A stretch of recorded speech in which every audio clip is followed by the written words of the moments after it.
you have any go-to submissions or techniques that like you found that you've that you find yourself going to a lot more than others? Like any sort of favorite spots or the old answer, like in the answer that I've heard all the masters give, is the one that they give me, and that's true to this day. The more less energy I have, the weaker I become, the slower I become, the more I have to rely on the other person making a mistake. So that's the first answer. The second answer would be, nowadays I just much prefer positional dominance. Like when I come up through the ranks, I never wrestled on top. I just played guard and I played this and I played that. And I was happy to be on bottom. Now I just like to get on top and then improve my top position, and then work my way to the back. Is kind of, I think that's going to pay the biggest dividends for me in terms of making the most of my time on the mat and making progress with my my technical development. You can still, even though I'm old, I can still improve my technique. Maybe my overall performance is going to decline, but my technical understanding should continue to increase the whole time.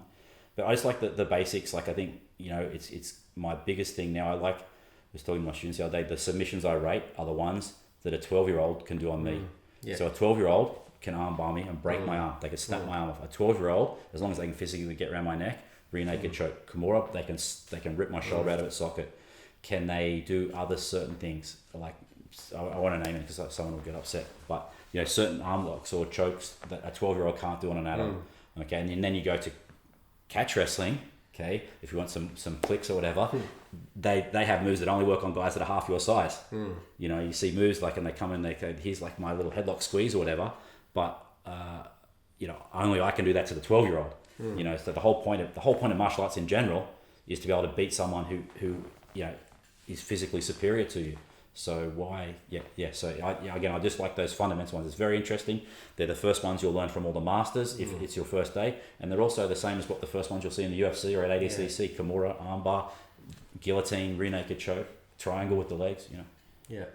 Well, like Professor always, he says that in Jiu-Jitsu we're lazy. We want to figure out the most efficient and easiest and quickest way with least resistance. So it's like, like you said, like the other person making mistakes. So it's like, and it's like showing your hands. How do you get the other person to show their hands without showing your hands, like in poker?